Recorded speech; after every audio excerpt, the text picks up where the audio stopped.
तुम तो कालू हाँक जनु लावा, बार बार मोही लागी बोलावा। तो यहाँ पर लक्ष्मण जी परशुराम को कहते हैं कि आप तो ऐसा लगता है मानो आप मेरे लिए काल को हाँक कर ले आए हो। मानो आप तो मेरे लिए काल को हाँक कर ले आए हो, अर्थात आपने मेरे लिए मृत्यु को बुला लिया है। बार बार मोही लागी बुलावा, और आप जो बार बार मुझे बुला रहे हैं। सुनत लखन के वचन कठोरा, सुनकर लखन लक्ष्मण के वचनों कठोर वचनों को सुनकर परशुराम जी लक्ष्मण के कठोर वचनों को सुनकर परशु सुधारी धरेऊ कर घोर, यानी कि क्या करते हैं, परशुराम जी अपने फरसे को सुधार कर हाथ में ले लेते हैं। अब जनी तेई दोसु मोही लोगु, अब जनी मुझे देई देना दोष मोही मुझे लोगो, हे लोगो अब मुझे दोष मत देना। कटुवादी बालकु वध जोगु, कटुवादी उद्दंड बालक वध जोगु, वह उद्दंड बालक वध करने के योग्य ही है, अर्थात यह बालक अब कटु वचन बोलने के कारण मारने के योग्य ही है। बाल बिलोकी बहुत मैं बाचा, बालक बिलोकी समझकर बहुत मैं बाचा बचाया, बालक समझकर मैंने इसको बहुत बार बचा लिया। अब एहू मरनिहार भा साचा, लेकिन अब यह बालक मरने के लिए तैयार हो जाए। कोसी कहा समी अपराधो, तो परशुराम जी के ये वचन सुनकर, ऐसे वचनों को सुनकर कौशिक यहाँ पर विश्वामित्र है, विश्वामित्र जी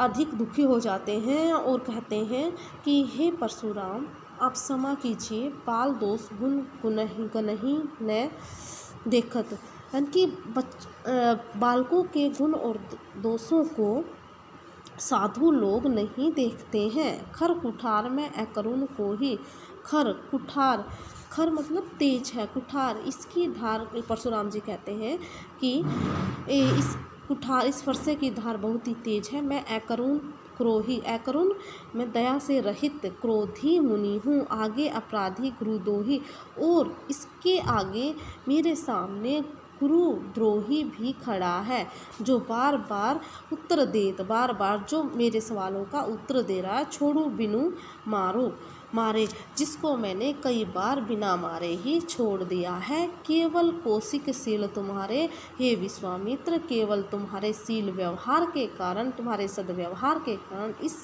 इस उद्दंड बालक को मैंने कई बार छोड़ दिया है। न ते एही काटी कुठारू कठोरे, गुरही उरिन होइं शरम थारे, यानी कि यहाँ पर क्या कहते हैं, थोड़े यहाँ पर परशुराम जी कहते हैं कि न तक यही काटी कुठारू कठोरे, नहीं तो यहीं पर मैं इस कुठार से इसको काटकर थोड़े से परिश्रम से ही गुरु के ऋण से ऊऋण कर सकता हूँ। यहाँ पर क्या कहते हैं, यहाँ पर परशुराम जी कहते हैं कि मैं, हे कौशिक, हे विश्वामित्र, मैं तुम्हारे सद्व्यवहार से ही इसको बिना मारे छोड़ देता हूँ, नहीं तो इसे कुठार से काटकर थोड़े ही परिश्रम से मैं गुरु के ऋण से ऊऋण कर देता। गाधी सुनु कह हृदय हसी, मुनि ही हरिये यरे सुझ। तो यहाँ पर गादी सुनु शब्द है, वो भी विश्वामित्र के लिए ही प्रयोग हुआ है। यहाँ पर विश्वामित्र जी मन ही मन हंसते हैं और कहते हैं कि मुनि को तो हर जगह हरा ही हरा दिखाई दे रहा है, अर्थात सभी व्यक्ति एक जैसे दिखाई दे रहे हैं। उन्हें श्री राम और लक्ष्मण के वीरता के बारे में पता नहीं है कि ये कोई साधारण बालक नहीं है। ऐमे खांड न उखमय, अजहू न बूझ अबूझ, ऐमे लोहे से बनी हुई खांड न उखमय। यहाँ पर क्या कहते हैं, यहाँ पर विश्वामित्र कहते हैं कि लोहे के समान धनुष, जो लोहे के समान जो मेरी ये खड़ग बनी हुई है, जो मेरी तलवार बनी हुई है, फरसा बना हुआ है, गन्ने की भांति लोहे से बने धनुष को उन्होंने गन्ने की भांति सरलता से तोड़ दिया है। अजहू ने बूझ अबूझ, और मुनि अब भी जानबूझकर अनजान बन रहे हैं, अर्थात अनभिज्ञ बन रहे हैं, अभी उनके प्रताप को नहीं समझ रहे हैं। कहेऊ लखन मुनि सिलु तुम्हारा, कहेऊ लखन, लक्ष्मण जी कहते हैं मुनि सिलु तुम्हारा कि हे मुनि, हे मुनिवर, मैंने आपके शील स्वभाव के बारे में, मैंने आपके पराक्रम के बारे में जान लिया है, यानी कि मैं अच्छी तरह से परिचित हूँ। को ना ही जान विदित संसारा, मैं ही नहीं बल्कि संपूर्ण संसार ही आपके बारे में जानता है, अर्थात आपके शील स्वभाव से परिचित है।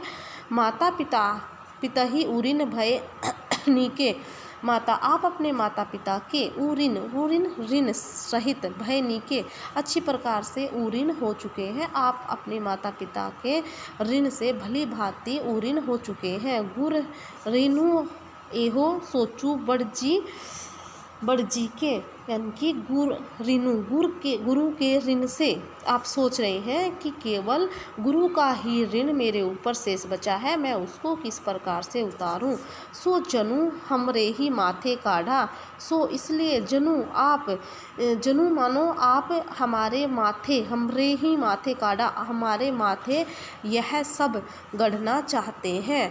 ठीक है, कहने का भाव क्या है कि लक्ष्मण को मारकर वे अपने गुरु के ऋण से भी उऋण होना चाहते हैं, और इस कारण से दिन चढ़ी बड़े ब्याज बड़ जी के बड़ बाढ़ा। तो क्या